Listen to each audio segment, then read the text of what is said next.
Ancient hands sealed stone doors forever for a reason. This video reveals 20 forbidden places that civilizations deliberately closed off from the world. You will understand the true motives behind history's most permanent locks, from spiritual fear to desperate survival. What did ancient rulers hide in tombs filled with toxic rivers, and why would an entire city bury its own sacred heart? We will uncover the stories of power and paranoia that turned these sites into eternal mysteries. What does it say about us that we are still drawn to the places we are told to never enter? The scale of this ambition is perfectly preserved in the silent, buried city of clay soldiers guarding China's first emperor. In the spring of 1974, farmers digging a well near the city of Zion stumbled upon one of the most staggering archaeological finds of all time. They uncovered a life-sized terracotta soldier, and then another, and then thousands more, an entire army frozen in time, each with unique facial features, poised for an eternal war. But this vast army of over 8,000 figures is merely the outer perimeter, the grandest welcome mat in history. It guards the true prize, the unopened central tomb mound of Emperor Qin Shi Huang himself, a man who unified China and obsessed over conquering death. Ancient texts written by the historian Sima Qian over a century after the emperor's passing describe a breathtaking subterranean palace. They speak of ceilings inlaid with pearls to mimic the night sky, of replicas of rivers and oceans crafted from flowing mercury, and of mechanical crossbows rigged to fire automatically at any intruder. The message was clear. This was not just a tomb, it was a sealed kingdom for one man's spirit, and its doors were meant to be forever closed. The sealing was an act of ultimate power and profound spiritual belief. Qin Shi Huang spent much of his life and immense resources searching for an elixir of immortality. When that quest failed, he designed the next best thing, a perfect, protected replica of his empire where he could rule eternally in the afterlife. Sealing it shut with such deadly precautions served a dual purpose. It protected his journey and his unimaginable hoard of treasures from grave robbers, but it also, in a way, imprisoned the knowledge and the wealth, declaring that no one else was worthy to inherit the world he built. For centuries, these descriptions were treated as legend, perhaps metaphorical or exaggerated. Then, modern science offered a chilling validation. Geological surveys of the enormous, vegetation-covered mound have repeatedly detected unusually high concentrations of mercury in the soil. The patterns of this mercury contamination are not random. They seem to trace the outlines of rivers and seas across the tomb's suspected layout, just as the ancient texts described. This presents a forbidding, practical barrier that has kept the central chamber untouched for over 2,000 years. The potential toxicity is a severe risk to researchers, and the Chinese government, citing both respect for the ancient site and the immense technical challenges, has adopted a policy of preservation through non-excavation. So the heart of the complex remains a sealed mystery, a testament to how ancient authority used myth, lethal engineering, and even environmental poison to achieve a form of permanent, forbidden isolation. The terracotta army we can see is only the warning, a glimpse of the paranoia and grandeur that lies still hidden and forever guarded just beneath our feet. That same drive to build a sealed kingdom for eternity manifested in another form entirely, not in the hills of China but beneath the flat, burning sands of Egypt. While the world knows the pyramids, an ancient historian spoke of a wonder that dwarfed them in complexity, a place so immense and bewildering it was said to drive visitors to despair. This was the Labyrinth of Hawara, a monument not of singular tombs but of overwhelming administrative mystery.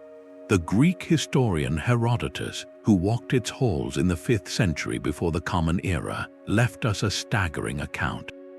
He described a sprawling complex built by Pharaoh Amenemhat III, constructed from gleaming white limestone and containing, he claimed, 3,000 rooms, half below the ground and half above. He wrote that the corridors and courtyards were so numerous and twisting that no one could navigate them without a guide, and that the sheer scale and artistry of the labyrinth made the Great Pyramid seem modest by comparison. This was not merely a tomb, it was the beating heart of an entire region, a dual-purpose structure of profound ingenuity. It served as a grand funerary temple for the pharaoh and his family, a sacred space for eternal rituals. But crucially, it also functioned as a vast administrative center, a sealed archive and bureaucratic headquarters for governing the fertile Fayum province. Imagine the power concentrated in one labyrinthine building. It housed both the spiritual authority of the god king and the practical, earthly machinery of tax collection, grain storage, and legal decree. Then it vanished. Over centuries, the labyrinth was systematically sealed, abandoned, and consumed by the desert. Why would a civilization entomb its own central nervous system? One compelling theory suggests it was an act of protective concealment. The labyrinth likely held sacred texts, ritual knowledge, and detailed records of kingship that were meant only for the eyes of the pharaoh and the highest priests. By sealing it, later rulers may have sought to withdraw that potent knowledge from the world, keeping it pure and inaccessible, turning the building itself into a forbidden library of stone. Another view points to raw political consolidation. A new dynasty rising to power might see the labyrinth as a monument to a previous ruler's overwhelming, complex authority. Sealing it shut could be a symbolic act, a way to simplify the narrative of power and hide the intricate, perhaps inconvenient, administrative realities of the old regime. The sands did their work so completely that for generations the labyrinth was considered a myth, a traveler's exaggeration, but the desert guards its secrets imperfectly. In recent decades, using technologies like ground-penetrating radar, archaeological surveys have scanned the site at Hawara. The results are electrifying. The scans reveal massive, rectilinear foundations buried deep beneath the sand, suggesting a vast subsurface complex of rooms and walls that aligns hauntingly well with the ancient descriptions. The true scale and layout of Amenemhat's labyrinth remain physically buried, its corridors still blocked, its archives silent. It stands as a different kind of forbidden place, one sealed not with poison or traps, but with the deliberate weight of forgotten purpose and shifting sand. A reminder that sometimes ancient civilizations hid not just treasure, but the very blueprint of how they operated. But a sealed labyrinth of administration is one thing. A sealed temple of liquid metal is something else entirely. Far from the deserts of Egypt, in the heart of ancient Mexico, lies the immense city of Teotihuacan, a metropolis so grand its very name means the place where the gods were created. For centuries, its broad avenue of the dead and towering pyramids have drawn visitors, but the true secret of its power was hidden not in the skyward monuments, but deep underground. Beneath the Temple of the Feathered Serpent, a structure dedicated to the powerful deity Quetzalcoatl, archaeologists made a discovery in 2003 that rewrote our understanding of the city's spiritual world. Using ground-penetrating radar, they detected a long, dark tunnel running from the temple's central plaza straight down into the earth, a passage that had been deliberately and meticulously sealed with massive stones over 1,800 years ago. This was not a collapse, it was a ritual act, a permanent closure. When researchers finally managed to clear a path through the ancient blockage, they entered a realm of breathtaking and eerie offerings. The tunnel, stretching for over 100 meters, was not empty. It was a carefully arranged repository of the city's most sacred objects. they found tens of thousands of ritual items, from finely carved jade statues and obsidian blades to symbolic seeds and the remains of animals like jaguars and eagles. But the most startling find was a series of chambers deep in the tunnel system containing large pools of shimmering, toxic liquid mercury. This substance, incredibly rare and difficult to produce in the ancient world, was likely seen as a magical material, representing water, mirrors, or perhaps the very essence of the underworld. The entire tunnel was a massive, constructed offering, a physical representation of a sacred journey into the realm of the gods and ancestors. And then, when the ritual was complete, the Teotihuacanos did something profound. They did not leave it open for future ceremonies. Instead, they gathered enormous stones and rubble and filled the entrance passage completely, sealing the entire sacred offering away from the world forever. Archaeologists call this a ritual termination, a ceremonial act of closure that was as significant as the construction itself. By sealing the tunnel, they were not hiding it from thieves, they were consecrating it. They were locking away the spiritual essence they had poured into that space, ensuring its power remained potent and contained, untouched and undiluted by the living world above. It was a gift to the gods that could never be taken back, a covenant made permanent by stone and earth. This transforms our understanding of what a forbidden place can be. At Teotihuacan, the sealing was not an act of fear or paranoia, but one of profound sacred duty.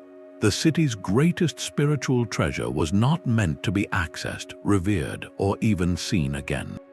Its power derived precisely from its eternal isolation, a forbidden vault where the boundary between the human city and the divine realm was permanently, ceremonially closed. Yet the sealing of a sacred tunnel was a communal act for a city's spiritual future. In ancient Italy, a different civilization turned the act of sealing into a profound personal covenant between a family and eternity.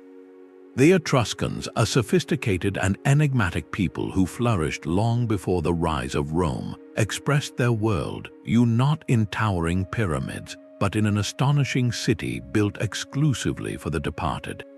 Near the modern town of Servitory lies the Banditaccia Necropolis, a sprawling metropolis of the dead where tombs are not mere pits, but homes carved directly from the volcanic rock. Walking its ancient streets, you pass by rounded, earthen mounds called tumuli, each one a burial mound for a wealthy family, with doorways leading into subterranean dwellings meticulously crafted to mirror the world above. Inside, you find stone beds with carved pillows, chairs, and shelves, all frozen in a silent, domestic perfection. This was not a place of grim finality for the Etruscans, but a vibrant continuation. They believed in a tangible afterlife where the deceased remained present, requiring their worldly possessions, their comforts, and above all, their peace. To violate a tomb was to disrupt a soul's eternal home, a spiritual crime of the highest order. This profound belief led to sealing practices of remarkable ingenuity and finality. For the most important individuals, like revered chieftains or high priests, the process was especially deliberate. After the burial ceremony, the family and community would perform a ritual sealing. They would roll massive, precisely cut stone slabs, often weighing several tons, across the tomb's entrance, but the protection did not stop at a simple block door. The Etruscans were masters of psychological and physical deterrence.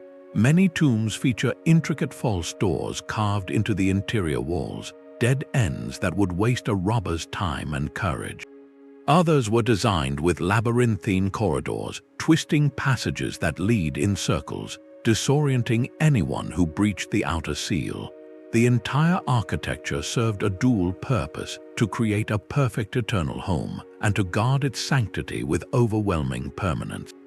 The precision of these closures is what speaks volumes. The stone slabs were not hastily shoved into place. They were carefully fitted, sometimes with locking mechanisms or grooves that made them virtually impossible to move from the outside without causing a catastrophic collapse. This was not an act of haste or fear, but one of deep cultural investment. It represented a solemn agreement to honor the boundary between the realm of the living and the city of the dead.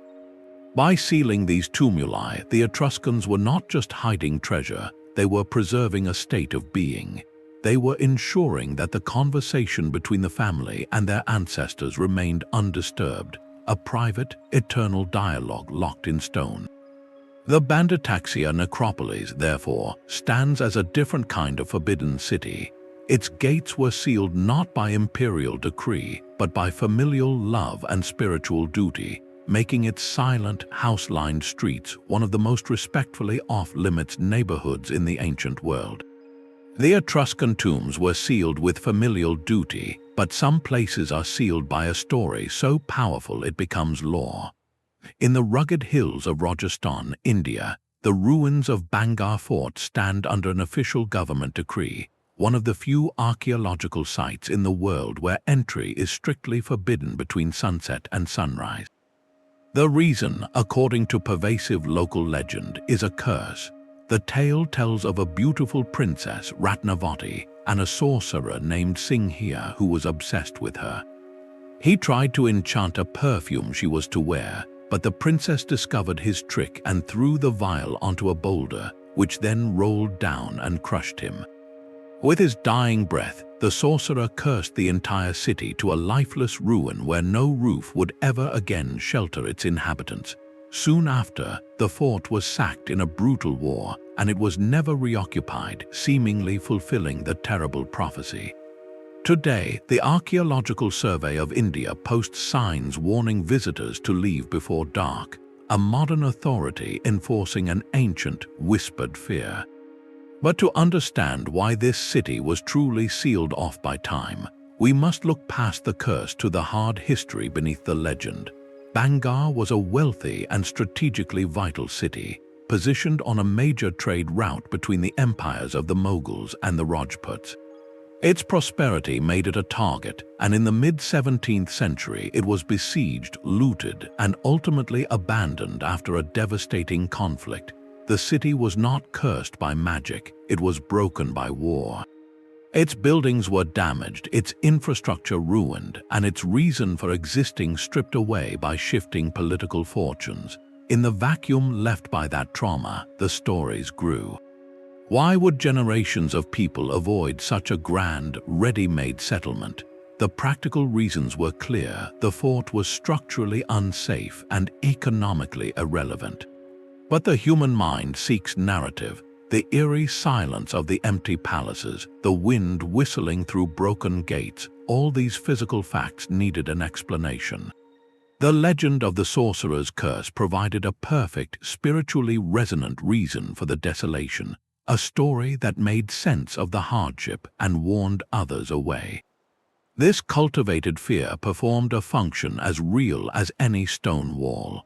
It preserved the site from scavengers and squatters, it kept the ruins isolated, and it transformed a military defeat into a mythic event.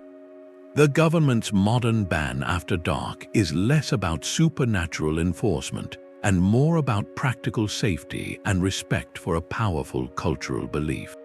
It acknowledges that the story itself has become a permanent, intangible seal.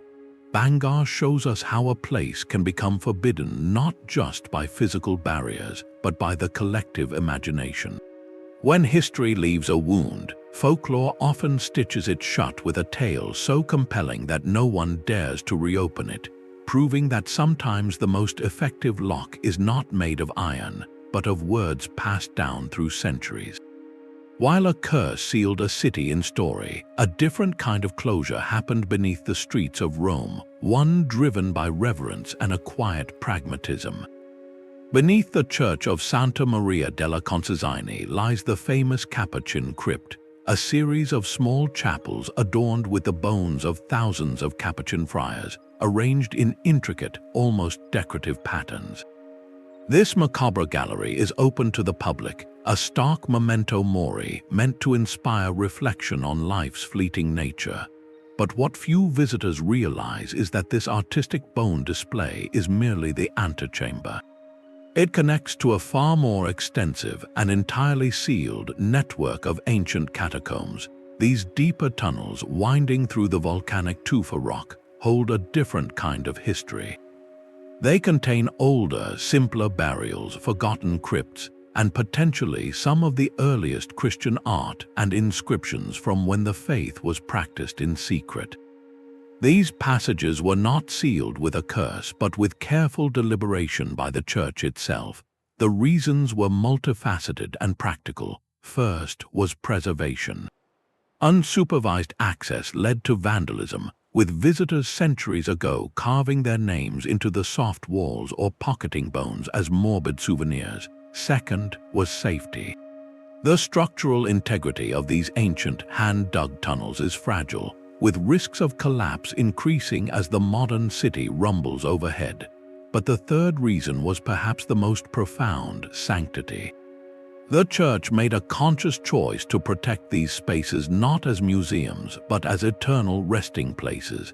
By sealing the deeper catacombs, they shifted the purpose from exploration to preservation, declaring that some histories are too fragile and some grounds too sacred for constant exposure. This creates a fascinating tension. In sealing these catacombs to protect them, the church also created a forbidden archive. Countless artifacts, inscriptions, and arrangements that could tell us volumes about early Christian life and death in Rome remain physically out of reach, documented only in scattered, older reports. It prompts a difficult question about our relationship with the past. What do we lose when we protect something too well? The sealed Roman catacombs represent a modern, ethical form of forbiddance, where the lock is not fear or poison, but a solemn decision to value dignified rest over unrestricted discovery. It is a reminder that sometimes the greatest respect we can show history is to leave it undisturbed, allowing its secrets to remain in the quiet dark, preserved but perpetually just beyond our grasp. The ethical sealing of a catacomb preserves a sacred silence, but what happens when an entire civilization's memory is deliberately entombed? This is the ghost story that haunts the foundations of Moscow, the legend of the lost library of Ivan the Terrible. The Tsar, a figure whose very name evokes a complex legacy of brutal expansion and deep paranoia, is said to have been the final guardian of a treasure that was not gold but parchment and ink. The collection was reportedly the magnificent library of the Byzantine emperors, a vast assemblage of ancient Greek and Roman texts that had been painstakingly preserved in Constantinople for a millennium. When that great city fell to the Ottoman Empire in 1453, the story goes the last emperor's niece, Sophia Paleologina, brought this priceless intellectual inheritance as part of her dowry to Moscow, where it eventually passed to her grandson, Ivan IV. He, a man of formidable education and even more formidable temper, is believed to have hidden it away. During the tumultuous and violent later years of his reign, as foreign threats and internal purges shook the kingdom, the library simply vanished from all historical records. The leading theory is not that it was destroyed, but that it was secreted. Ivan, fearing the loss of this ultimate symbol of learned authority, likely ordered the collection to be bricked up within a hidden chamber deep in the labyrinthine passages beneath the Moscow Kremlin, or perhaps within the thick walls of his own fortified estate at Alexandrov. This was a sealing born from a desperate need to protect, but also from a ruler's desire to control the narrative of knowledge itself. If the library held philosophical works that challenged his divine right, or scientific texts that contradicted the orthodoxy of the time, then hiding it away was an act of immense political power. The searches for this bibliographic phantom have been relentless and fruitless for centuries. From eager scholars in the 1800s to teams using ground-penetrating radar in the modern era, every expedition has ended in frustration. Tantalizing clues like mysterious underground chambers detected by sonar or cryptic markings on ancient maps only deepen the mystery. Each failed search adds another layer to the legend, transforming a historical probability into one of the world's greatest literary ghost stories. The library's absence is more powerful than its presence could ever be. It represents the ultimate forbidden archive, a place sealed not by poison or curse, but by the deliberate withdrawal of light. In choosing to protect knowledge by making it inaccessible, Ivan performed a paradoxical act. He saved it from potential destruction, but in doing so, he also condemned it to oblivion, leaving us to wonder what voices from antiquity, what plays of Sophocles or histories of Livy, might still sit in perfect, silent darkness, waiting for a door that may never be found. A library sealed by paranoia hides knowledge, but a temple sealed by faith hides time itself. High on the arid Bolivian Altiplano, the ruins of Tiwanaku hold a stone puzzle that has baffled explorers for centuries. The most famous piece is the monolithic Gateway of the Sun, a towering archway carved from a single block of andesite, standing in the open air for all to see. Its intricate central figure, often called the staff god, is surrounded by 48 winged attendants, a complex calendar in stone that scholars believe maps a cosmological cycle.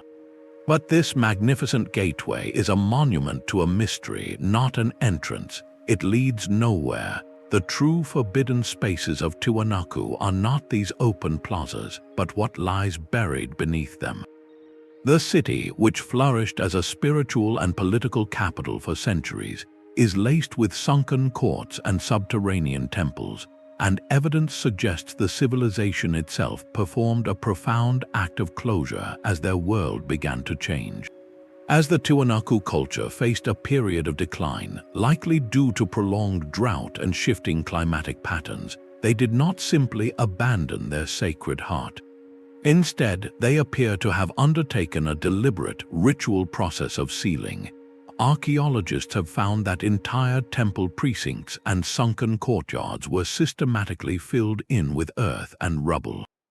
This was not a haphazard collapse, it was a careful interment. Within these buried chambers, they placed ceremonial artifacts, offerings, and sacred objects in specific arrangements before covering them over. The intent was not to hide treasure from invaders, but to ritually deactivate the spiritual power of these spaces. In the Tiwanaku worldview, the world moved through great cycles of creation and renewal. By burying their temples, they may have believed they were putting the city's sacred energy to sleep, sheltering it through a dark period of cosmological transition, preserving its potency for a future time of rebirth when their descendants would return to awaken it. This act transformed entire sections of the city into forbidden zones, not by edict but by sacred purpose. The ground itself became a protective seal, a temporal lock set to open at the dawn of a new age. That dawn in their cultural continuum never arrived. The people eventually dispersed, and the knowledge of what was buried and why faded into legend. The sealed, sunken courts and buried temples of Tiwanaku thus represent a different kind of forbiddance, one born from hope rather than fear.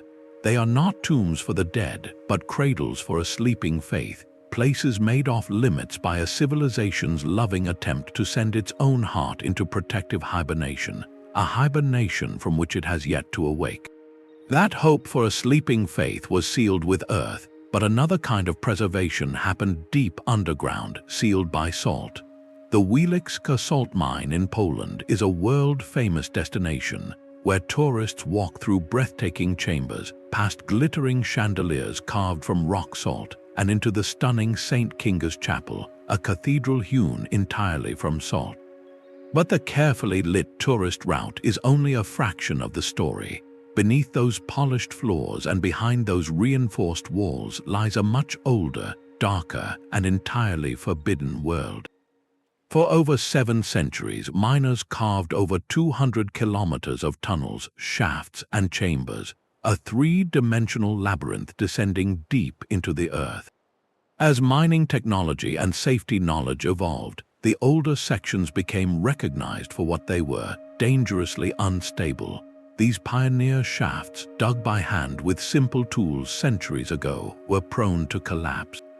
The threat was not theoretical. Cave-ins and flooding were constant dangers in the mine's long history. So, the mine's engineers made a deliberate, pragmatic choice. They performed what is known as a strategic closure. They deliberately collapsed the most perilous tunnels and shafts, or sealed them off with massive brick walls, effectively amputating whole sections of the mine's history to protect the integrity of the active works and, ultimately, the lives of the miners. This was not an act of reverence or fear, but one of sober necessity. Yet, in doing so, they accidentally created a series of perfect time capsules. Behind those sealed walls, the air, humidity, and temperature remained constant. Unique, fragile salt formations continued to grow at a glacial pace, untouched by human breath or changing climate. Ancient wooden support structures, mining tools left behind in haste, and even the footprints of medieval workers were preserved in the salt, frozen in the moment the last miner stepped out and the wall went up. These closed sections are now archaeological treasures of immense value, offering an unaltered snapshot of mining technology and daily life from centuries past. But they remain strictly off-limits, forbidden not by curse or decree, but by the very real danger of catastrophic collapse. The salt mine presents a fascinating inversion, a place made forbidden for the most practical of reasons, safety, which then became sacred for its historical purity. It reminds us that sometimes the doors slammed shut to protect the future are the very ones that lock the past in perfect, silent keeping. The pragmatic sealing of a salt mine preserved history for study, but some sealed spaces are meant to shield history from our gaze entirely. Within the cold stone walls of the Tower of London, past the glittering spectacle of the crown jewels, lies a place of profound and somber quiet. The Chapel of St. Peter ad Vincula, which translates to St. Peter in Chains, sits in the inner ward, a small Tudor structure of deceptively simple appearance. This chapel served as the parish church for the tower's community, but its history is written in a far heavier ink. It became the final resting place for some of the most famous and tragic figures executed on the nearby Tower Green, including Anne Boleyn, Catherine Howard, and Lady Jane Grey. While the chapel itself is accessible to the public on guided tours, its most intimate spaces are not. Beneath the floorstones lie vaults and crypts that are permanently sealed, their exact contents and arrangements known only from centuries-old, often incomplete records. The decision to restrict access is a deliberate act of modern preservation, but it carries deep historical echoes. This is not a sealing born of fear for our safety, but a sealing born of respect for their story. The authorities who manage the tower have chosen to lock away the physical remains to prevent morbid fascination and to maintain the dignity of those who met such abrupt and public ends. It is a recognition that some chapters of history are too raw, too intimately connected to trauma, to be treated as mere exhibits. This transforms the chapel's sealed vaults into a powerful statement about who controls a nation's narrative. For centuries, the monarchy used the tower and its executions as a theater of power, a brutal display of authority. Now, the modern state uses a different tool, not the axe but the lock. By sealing these crypts, it exercises a moral and political authority over that same past, deciding which parts of its turbulent story remain visible and which are returned to a respectful obscurity.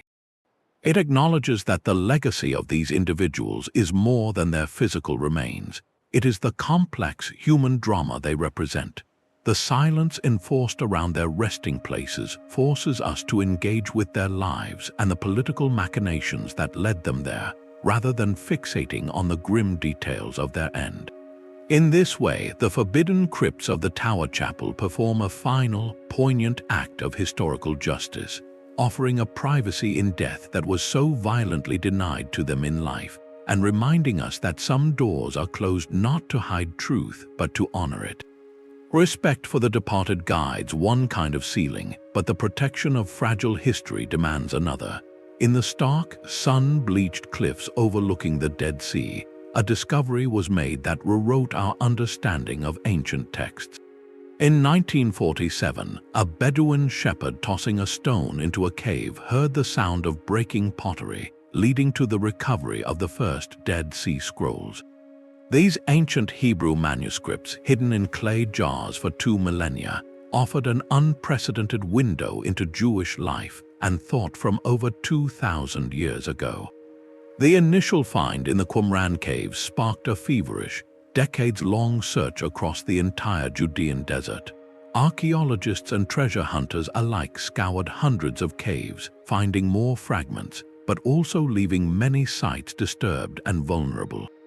The landscape became a patchwork of open holes and scattered context, where the precise location of a fragment could be as historically vital as the words written upon it. To stop this erosion of history, a modern, deliberate decision was made by the authorities in charge of the region's heritage. They began to systematically seal many of the explored caves, not with rubble, but with official iron grates and locked gates. This was not an act of concealment, but one of preservation through enforced patience. The reasons are profoundly practical. First, it protects any undiscovered archaeological context that might remain. A tiny piece of parchment or a shred of linen in a particular layer of dust can tell a story about dating and use that is lost forever if the cave is left open to the elements or looters. Second, it safeguards the fragile desert environment within the caves, microclimates that have preserved organic material for centuries. Uncontrolled human entry changes humidity and temperature, risking the destruction of what might still be hidden. Finally, it serves as a direct deterrent to reckless treasure hunters, whose digging destroys the scientific value of a site for the chance of a saleable artifact. This creates a fascinating new category of forbidden place. The seal here is not ancient, it is contemporary. It is not applied out of spiritual fear or political power, but from a scientific ethic that admits its own limitations. By locking these caves, modern authorities are essentially saying, we do not have the right tools or the complete knowledge to responsibly investigate this space yet, so we will save it for a future generation with better technology and greater understanding. It is an act of humility and long-term stewardship, turning the desert cliffs into a vast, locked archive. The scrolls we have were a gift of chance, but the caves now sealed represent a conscious choice to leave some questions unanswered, to allow a portion of the past to remain in its own silent keeping until we are truly ready to listen. The deliberate sealing of a desert cave is a modern act of preservation, but deep in the heart of Turkey, an ancient people sealed their world for the most immediate reason of all, survival. The Derinkuyu underground city is a staggering feat of engineering, a labyrinthine metropolis carved directly into the soft volcanic rock of Cappadocia, descending over 250 feet and capable of sheltering thousands. Visitors today can walk through its astonishingly complex network of living quarters, stables, churches, and wineries, all hidden beneath the earth. Yet the accessible routes are merely the known arteries of a much larger, darker body. The full extent of Derinkuyu remains a profound mystery because countless deeper tunnels, vertical ventilation shafts, and entire lower levels are permanently blocked, sealed shut by massive rockfalls or, more intriguingly, by the deliberate handiwork of the city's own inhabitants. These were not accidental collapses. During times of imminent invasion, when word reached the city that raiders were approaching, the community would have enacted a desperate, brilliant defensive protocol. They would retreat inward and downward, and as they went, they would trigger pre-arranged blockages. Huge, round stone doors like millstones could be rolled across key corridors from the inside. In other passages, supporting pillars might be knocked away to cause a controlled collapse, burying an entrance under tons of rubble in minutes. The goal was not just to bar the door, but to redesign the labyrinth in real time. By sealing off certain tunnels and ventilation shafts, they could cut entire sections of their own city away, sacrificing them to confuse and trap any enemy who managed to breach the outer defenses. An invader would find themselves in a dark, stifling maze of dead ends, with no clear path forward and the constant threat of ambush from hidden passages known only to the defenders. This transforms our understanding of a sealed space. At Derinkuyu, the act of closing off a tunnel was not about preserving treasure or spiritual power. It was a tactical, communal decision for immediate survival. The city's greatest strength was its capacity for self-amputation. They could sever their own limbs to save the body. This meant that even the builders and long-term residents might not have known all the sealed ends of their own home, as new blockages were created with each generation's crises, layering mystery upon necessity. What lies behind those deepest, darkest blockages? Perhaps sealed storage chambers with emergency supplies meant for a siege that never ended, or forgotten religious sanctuaries, or even escape routes that lead for miles to other, now lost, underground settlements. The sealed tunnels of Derinkuyu stand as a monument to pragmatic fear, a place where the forbidden zones were created not to keep something in, but to keep a threatening world out, proving that sometimes survival itself depends on knowing exactly what to wall off forever. The desperate self-sealing of an underground city was a community's shield against the outside world, but sometimes an entire society agrees to seal a place away because the memories it holds are too heavy to bear.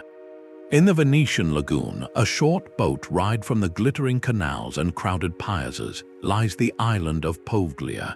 From a distance, it looks like any other patch of land in the estuary, dotted with trees and the silhouettes of old buildings. But this island carries a silence that is profoundly different. For centuries, Poveglia served as a grim barrier in Venice's fight for survival. During the waves of plague that swept through Europe, the island was transformed into a lazaretto, a quarantine station. Ships suspected of carrying illness were forced to stop here, and those showing symptoms were taken ashore not for care but for isolation. The island became a holding pen between life and a likely passing, a place of profound fear and loneliness. Later, in the 20th century, the buildings were repurposed into a mental hospital, adding another layer of Soma history to its soil. It is this accumulation of hardship that birthed the local legends, stories of hauntings and unrest that have circulated for generations, turning Poveglia into Italy's most infamous forbidden island. The Italian government did not seal it off because of ghosts, however. The official reasons are starkly practical. The buildings, long abandoned to salt air and decay, are structurally unsound, with crumbling masonry and unsafe floors posing a real danger to anyone who enters. Yet the decision to enforce a strict ban on public access, complete with patrols and fines, goes beyond simple safety regulations. It is, in many ways, an act of societal forgetting, a collective agreement to quiet a dark and difficult chapter. By placing Poveglia under lock and key, the authorities have effectively quarantined memory itself. The island stands as a physical monument to eras of immense suffering, from the terrifying randomness of epidemic disease to the often misunderstood history of mental health treatment. To leave it open for exploration or, worse, tourism would force a constant confrontation with that pain. The sealing is a form of respect, not for spirits, but for the scale of what was endured there. It allows the natural world to slowly reclaim the buildings, softening the harsh edges of history with ivy and bird nests. This transforms Poveglia into a different kind of forbidden place, one made off limits not by ancient curse or lethal trap, but by a modern, unspoken consensus. Some stories are too layered with sorrow to be turned into destinations. The island's enforced solitude shows how places can become forbidden through the weight of collective trauma and the conscious choice to let some grounds rest, undisturbed and slowly fading, back into the landscape from which they came. But an island sealed by sorrow is a quiet end. In the highlands of ancient Anatolia, a different kind of sealing was an act of desperate intellectual preservation. The Hittite Empire was a Bronze Age superpower, a rival to Egypt that ruled through a formidable combination of military might and meticulous bureaucracy. Its capital, Hattusa, was a sprawling fortress city of cyclopean stone walls and towering gateways. Yet the true heart of its power was not in its fortifications, but in its archives. Within the royal precinct, scribes produced thousands upon thousands of clay tablets, recording everything from treaties with foreign kings and detailed legal codes to intimate prayers for the health of the royal family. These were the operational manuals of an empire. Then, around 1200 years before the Common Era, the entire system collapsed. A confluence of factors, from climate change and famine to invasions by mysterious groups historians call the Sea Peoples, brought the Hittite world crashing down. Hattusa was burned and abandoned, but in the final days, as enemy forces closed in, someone in the city made a conscious, calculated decision. They did not just flee. They performed a systematic act of concealment. While many tablets were found in the ruins, archaeologists believe certain archive rooms, particularly those containing the most sensitive royal or priestly texts, were deliberately sealed. Imagine a high priest or a chief scribe knowing the city is lost. Their duty is not to save the gold or the grain, but to protect the knowledge itself, the sacred rituals and state secrets that defined Hittite identity. They would have gathered the most vital tablets and hidden them in secure, subterranean chambers or behind false walls, then collapsed the entrances or bricked them over. This was not a haphazard act of destruction, but a targeted burial. They were hiding the empire's soul from the conquering enemy, ensuring that even if the city fell, its most profound intellectual and spiritual foundations would not be desecrated or co-opted. In this light, the sealing was a final, profound act of loyalty. By entombing their own operational knowledge, the last guardians of Hattusa ensured it remained a Hittite secret forever. The success of this ancient act of information security was staggering. For over 3,000 years, the intricate details of Hittite law, the subtleties of their diplomacy, and the core of their religious practice remained a near-total mystery to the world. Key treaties like the famous peace agreement with Egypt after the Battle of Kadesh were known only from Egyptian records, presenting a one-sided view of history. The Hittite perspective was literally buried, sealed under the dirt of their own capital. It was only with the archaeological excavations of the 20th century that the broader archives were recovered and deciphered, suddenly resurrecting a lost superpower from complete obscurity. Yet the possibility remains that the most sensitive inner sanctums of that archive, the true crown jewels of Hittite thought, are still hidden, still sealed. Those missing tablets represent a forbidden library of the mind, a place made off limits not by poison or trap, but by the solemn, successful duty of civil servants in a dying city who chose to save their story by making it disappear. The Hittites sealed their archives to save a dying identity, but in Egypt, a monument has guarded its own secrets since the day it was carved. The great Sphinx of Giza stares eternally across the desert, its weathered face one of the most photographed images on Earth. Tourists walk around its massive paws and gaze up at its enigmatic expression, believing they have seen it all. Yet the true mystery of the Sphinx does not lie in what we see, but in what is deliberately kept from view. Beneath and within that colossal limestone body, historical accounts and modern scientific surveys point to a network of chambers and passages that remain strictly, permanently sealed. For centuries, explorers and scholars have documented anomalies. The Roman historian Pliny the Elder wrote of a hollow interior and a subterranean chamber that housed the tomb of a king. In the 19th century, antiquarians like Auguste Mariette reported finding sealed shafts and doorways around the monument, but the most compelling evidence is modern. Ground-penetrating radar and seismic studies conducted in the late 20th century detected several distinct cavities and tunnels under the Sphinx, particularly around its pores and along its sides. One prominent void detected behind a section of the northern wall suggests a chamber of significant size. These findings gave new life to an ancient legend, the idea of a hall of records. This mythical archive, said to have been left by a lost civilization like Atlantis, is purported to hold the wisdom of the ages, hidden to preserve it through a global cataclysm. Proponents of the theory argue the Sphinx, with its water erosion patterns suggesting a far older origin, is the perfect guardian for such a cache. Whether one believes in the legend or not, the physical evidence of hollow spaces is difficult to dismiss. They could be natural geological features, unfinished construction pits from the monument's creation, or even deliberately sealed niches containing ritual offerings or builders' artifacts. The world may never know, because the authority guarding this forbidden zone is no longer a pharaoh or a priest, but the modern Egyptian government. Their stance is one of extreme caution and preservation. The Ministry of Antiquities has consistently denied permits for invasive excavation beneath the Sphinx, citing profound risks.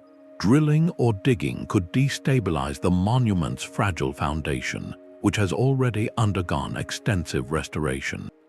Moisture from human breath and activity in a newly opened chamber could accelerate the decay of any artifacts that might be inside. Their policy is clear: the potential historical gain is not worth the certain physical loss. This creates a fascinating modern tension. The sealed chambers of the Sphinx represent a forbidden place locked by contemporary ethics, not ancient curses. It is a site where the drive for exploration directly conflicts with the duty of conservation. The authority that now says no is motivated by science and stewardship, arguing that our technology is still a blunt instrument and our presence is still a form of pollution. By choosing to keep these doors shut, they are making a statement about our relationship with heritage, that some mysteries are preserved precisely by not being solved. The Sphinx continues its vigil not just over the Giza plateau, but over its own hidden heart, protected in the modern era by a new kind of reverence, one that values enduring questions over temporary answers. A modern ethical seal now guards a tomb complex even grander than the army of terracotta soldiers. The Ming Xiaoling Mausoleum in Nanjing is the final resting place of the Hongwu Emperor, the founder of the Ming dynasty, and it presents a sweeping vision of imperial power meant to last forever. Visitors today can walk the awe-inspiring spirit path, lined with colossal stone statues of elephants, lions, and mythical beasts standing silent guard. This path leads the eye and the mind toward the vast, forest-covered tumulus where the emperor and his empress are interred. But here, the journey for the living definitively ends. The burial chamber itself has never been opened, not by archaeologists and certainly not by looters. It rests under that great green mound, sealed and untouched for over 6 centuries. This is not due to a lack of curiosity or historical value, but because of a profound and deliberate modern choice. The Chinese government, through its State Administration of Cultural Heritage, adheres to a strict policy of passive protection for imperial tombs. This means that unless a site is under immediate threat from natural disaster or uncontrolled looting, it is to be left undisturbed. The reasoning is a powerful fusion of deep cultural respect and clear-eyed scientific caution. On one level, it is an act of reverence that would be understood by the emperors themselves. The concept of disturbing a resting place, especially one of such paramount importance, goes against enduring cultural values of honoring ancestors and maintaining spiritual peace. To excavate would be seen as a profound disrespect, a violation of a sacred covenant with the past. But this policy is equally grounded in practical, sobering experience. The technical challenges of excavating and preserving such sites are immense. When archaeologists opened a lesser Ming dynasty tomb in the 1950s, they watched in dismay as brilliantly colored silks and lacquerware, perfectly preserved in a stable, sealed environment for centuries, began to discolor and disintegrate within minutes of exposure to modern air. The science of conservation simply could not keep pace with the act of discovery. The potential loss was catastrophic and irreversible. This lesson cemented a principle that sometimes the most advanced tool we have for preservation is restraint. By choosing to keep the Ming Xiaoling mausoleum sealed, modern authorities are extending an ancient prohibition with new reasoning. They are not sealing it with mercury or mechanical traps, but with policy and patience. This transforms the tomb from a mere archaeological site into a continuing act of stewardship. It acknowledges that the greatest respect we can offer is not always to reveal, but to protect, to allow some stories to remain complete within their own context.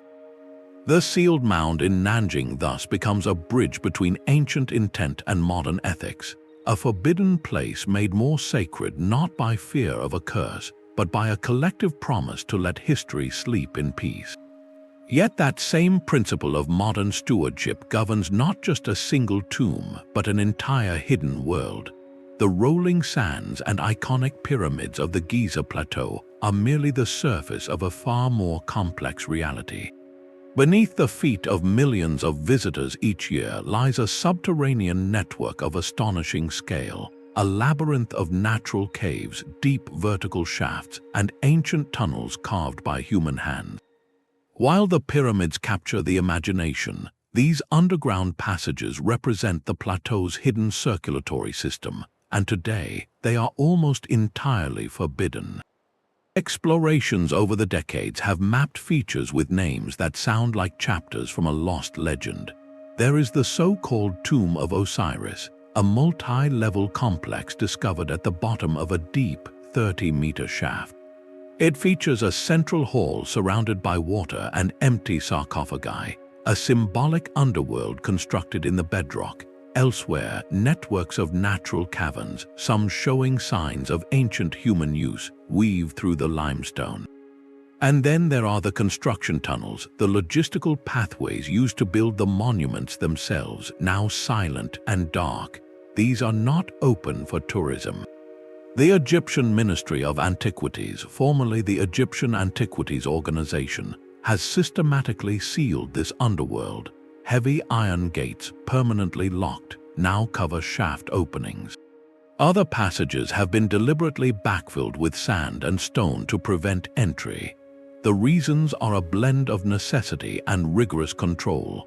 Safety is paramount, as these unstable, deep environments pose serious risks of collapse or asphyxiation. But the policy goes further. It is about preserving the scientific integrity of the site. Unregulated access, even by well-meaning explorers, contaminates archaeological context. A single modern footprint in a sealed tunnel or a misplaced touch on a wall can erase millennia of data.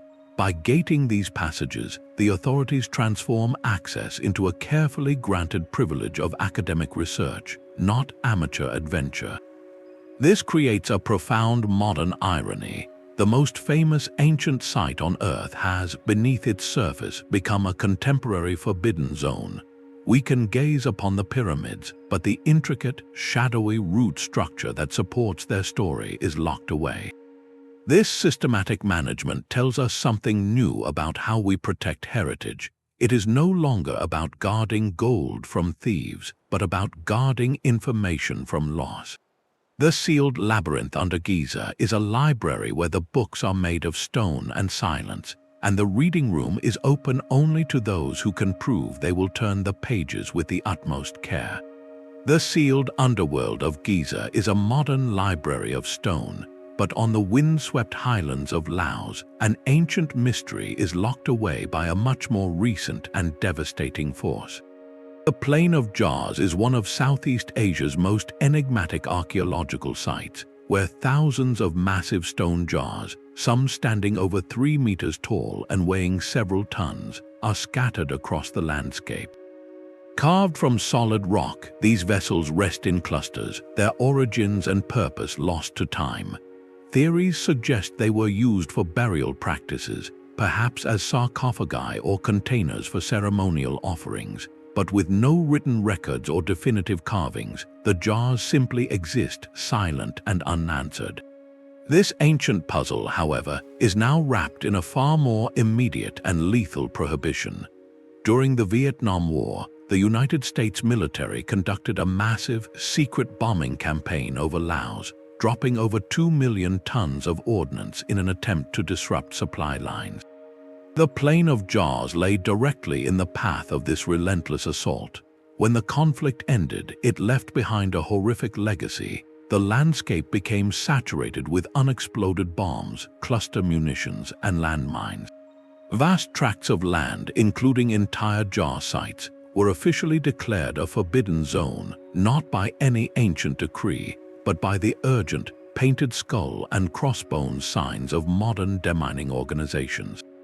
This creates a tragic and profound double layer of prohibition. The first is the ancient mystery, the unanswered question of why this culture invested such effort to carve and place these vessels, and whether they, like so many others, sealed their own sacred spaces or burial grounds within the surrounding hills. The second, overriding layer is the brutal, contemporary danger that physically bars access. Archaeologists cannot safely survey the sites, ground-penetrating radar cannot be deployed, and the simple act of walking between jars to study their arrangement could be fatal. The conflict did not just pause research, it imposed a permanent, life-threatening quarantine on history itself. This means the very methods we might use to understand how the jar makers sealed their world, perhaps through hidden tomb entrances or ritually closed caverns, are themselves sealed off by unexploded ordnance. The site stands as a sobering reminder that a place can become forbidden not only by the spiritual fears of the past, but by the violent conflicts of the recent past, where the urgency of present danger forever postpones our understanding of ancient intent. Paris presents a fascinating duality of the forbidden, one displayed and one deliberately buried. While tourists line up to visit the famous ossuaries, those carefully arranged displays of bones represent only a tiny, sanitized fraction of the truth. Beneath the elegant boulevards and cafes of the city's left bank lies a far more extensive and perilous world, a 300-kilometer labyrinth of ancient limestone quarries and forgotten catacombs that are strictly, legally off-limits. This underground maze was not sealed by ancient priests, but by 18th-century engineers facing a very modern crisis. The city was literally falling into the holes of its own past. For centuries, miners had tunneled beneath Paris to extract the stone that built it, leaving behind a hollowed-out, unstable honeycomb. As the city expanded above, streets began to sag, and buildings suddenly vanished into gaping sinkholes.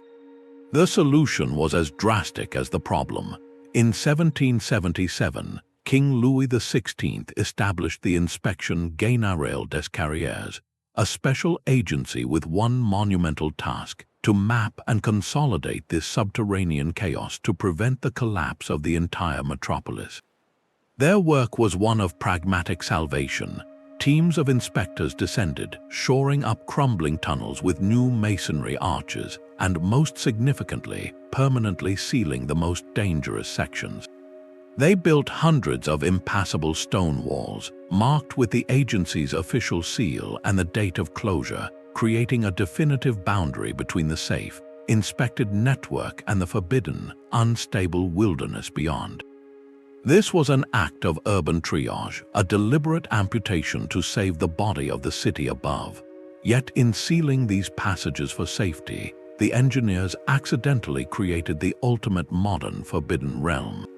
Behind those official walls, time stood still. Tunnels abandoned by quarrymen in the Middle Ages remained exactly as they were left, with pick marks on the walls and abandoned tools resting on the ground. Forgotten catacombs from earlier centuries, where remains had been transferred during cemetery closures, sat in total silence. The very instability that mandated the seals also guaranteed their mystery, as no one could safely assess what lay in those crumbling, uncharted voids. This practical, administrative act birthed a powerful allure. The sealed catacombs of Paris became a siren call for a subculture of clandestine explorers known as cataphiles. For these individuals, the official walls are not the end of the journey, but the challenge itself.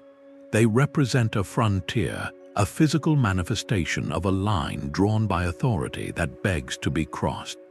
The cataphiles navigate by smuggled maps, seeking out forgotten stairways and drilling through ancient masonry to bypass the seals, entering a world that has not seen light or felt a footstep for over 200 years. They find sealed chambers with cryptic graffiti from the Revolution, or ossuaries arranged in patterns far stranger than the public tours reveal. In doing so, they prove a compelling point that a seal created for the most rational, engineering-based reason can, with the passage of centuries, become the very source of myth and modern rebellion. The Parisian underground transforms a story of urban planning into a tale of hidden worlds, reminding us that sometimes the most compelling forbidden places are not ancient at all, but are born from the simple, desperate need to keep a city from sinking into its own foundations. The ultimate act of sealing a place is not to guard it with walls, but to erase it from the map entirely. This brings us to the final and perhaps most perfect forbidden place in history, the lost tomb of Genghis Khan. The founder of the Mongol Empire, a ruler who forged the largest contiguous land empire the world has ever known, left one final, unbreakable command. His burial site was to remain a secret for eternity. According to the accounts passed down, his funeral procession in 1227 was an exercise in absolute secrecy. The soldiers who escorted the body to its final resting place were said to have killed every person they encountered along the route. Then, after the burial rites were complete, the soldiers themselves were executed by a separate contingent of warriors, who were in turn killed to eliminate any living witness. The final, breathtaking act of concealment was environmental. Legends state that the mourners diverted a river directly over the grave, allowing the water to flow across the site and erase all trace of the digging, leaving no mound, no marker, nothing but a running stream to guard the secret. It was a seal crafted from 3 impeccable layers: human silence enforced by tragedy, geographic camouflage engineered by water, and the passage of time itself. The motivation behind this drastic, total erasure was not merely paranoia. For the Mongol people, the sanctity of a leader's resting place was intertwined with the spiritual fortune of the nation and the unity of the empire. Genghis Khan was more than a man. He was a symbol, a unifying force for disparate tribes across the steppes. To leave his tomb accessible would be to invite desecration, which could spiritually fracture the very empire he built. By making it vanish, his followers protected not just a body, but the idea of Mongol destiny. They turned the landscape itself into a forbidden zone, one with no door to lock because there was no longer a door to find. For 8 centuries, this has remained the most successful seal of all. Expeditions have searched using historical texts, satellite imagery, and ground surveys, but the precise location is one of history's great blank spaces. The forbidden nature of Genghis Khan's tomb is therefore unique. It is not a place you are warned not to enter, it is a place you simply cannot find. It represents the absolute fusion of human will and natural force in the service of permanent secrecy, a testament to the lengths a culture will go to protect the source of its unity, even if that means surrendering it completely to the earth and the river and the endless, whispering grass of the steppe. This consistent pattern across continents and centuries points to something deeper than coincidence. When we step back from these 20 forbidden sites, a clear set of motives emerges, revealing why ancient hands chose permanent closure over mere abandonment. The first and perhaps most profound driver is spiritual protection. From the Mercury rivers under Teotihuacan to the sealed family homes of the Etruscan necropolis, civilizations invested immense resources to safeguard sacred spaces and funerary realms. This was not about hiding objects, but about preserving a state of being, a covenant with the divine or the ancestral world. The sealing act itself became part of the ritual, a final, reverent step to ensure a journey remained undisturbed and a spiritual power remained potent and contained. Equally powerful is the motive of political control over knowledge and legacy. The lost library of Ivan the Terrible and the administrative labyrinth of Hawara were sealed to withdraw information from the world. By controlling access to archives, sacred texts, or the blueprints of governance, a ruler or a dynasty could shape the historical narrative, consolidate power, or protect the intellectual foundations of their authority from rivals. Sealing in this context is an act of narrative ownership, a way to say, this knowledge belongs only to us and it will leave with us. Then there are the pragmatic reasons, the seals born from necessity. The strategic closures in the Wieliczka salt mine or under the streets of Paris were acts of triage, sacrificing dangerous sections to save the whole. These were decisions made for practical safety, to prevent collapse, flooding, or urban disaster. Similarly, the modern sealing of the Dead Sea caves or the chambers under the Sphinx stems from a contemporary form of stewardship, where the hazard is not structural instability, but our own potential to damage fragile history through exposure. The seal here is an admission that our current tools are too blunt, and our presence too polluting for responsible discovery. Finally, we see the desperate seal of tactical defense. The inhabitants of Derinkuyu rolling stone doors shut as invaders approached, or the Hittite scribes bricking up their archive as their capital burned, acted out of immediate survival. This was dynamic, reactive sealing, a way to use the environment as a weapon, cutting away parts of their own world to save the rest. It transforms architecture into a tactical tool, where the act of closing a passage is as strategic as any battle formation. What unites these varied motives is intentionality. Sealing a place shut was rarely an act of passive neglect. It was an active, deliberate historical statement, one meant to echo forever. Whether through ceremony, engineering, or sheer force, these civilizations were drawing a line in stone and declaring, this far and no further. This universal impulse to create permanent boundaries speaks to a deep human need to control, to protect, and to designate some realms as eternally separate. It shows us that the ultimate expression of power or faith is not always in what you build, but in what you choose definitively to close away from the world. From Mercury-filled tombs to cursed forts and river-drowned graves, these 20 sealed places form a testament to humanity's unshakable drive to mark boundaries. They are the ultimate lines in the sand, or more accurately, in stone and earth, drawn between the known and the unknown, the profane and the sacred, the living and all that lies beyond. Each seal, whether rolled into place by a desperate community or decreed by a paranoid emperor, represents a profound human decision, a collective whisper across time that says, "Here you shall not pass." Our journey through these forbidden spaces reveals that the act of closure itself is a universal language, spoken in the dialect of spiritual duty, political power, pragmatic survival, and raw fear. While our modern world offers incredible tools, from ground-penetrating radar to satellite surveys, allowing us to peer through layers of history with electronic senses, a fundamental truth remains. The enduring mystery of what lies within these permanently locked rooms continues to captivate us precisely because we cannot fully see inside.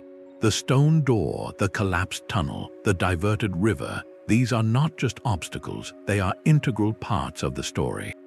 They force us to engage with the why, with the motivations and beliefs of the people who stood on the other side of that final, closing act. In many ways, the true treasure of these sites is not the potential gold or artifacts hidden within, but the narrative of the seal itself, the frozen moment of decision that tells us what a civilization valued enough to protect forever. That lingering question, that breath held for centuries, is what keeps us returning to these stories, listening for echoes in the silence. If these ancient vaults could talk, what tales of devotion, terror, ingenuity, or sorrow would they tell? Would they speak of guardians fulfilling a sacred promise, or of rulers taking their secrets to a manufactured grave? The silence is their final message, and it is one we are compelled to try and decipher. Which of these sealed mysteries captures your imagination the most? Does the pragmatic defense of Derinkuyu intrigue you, or the spiritual hibernation of Tiwanaku?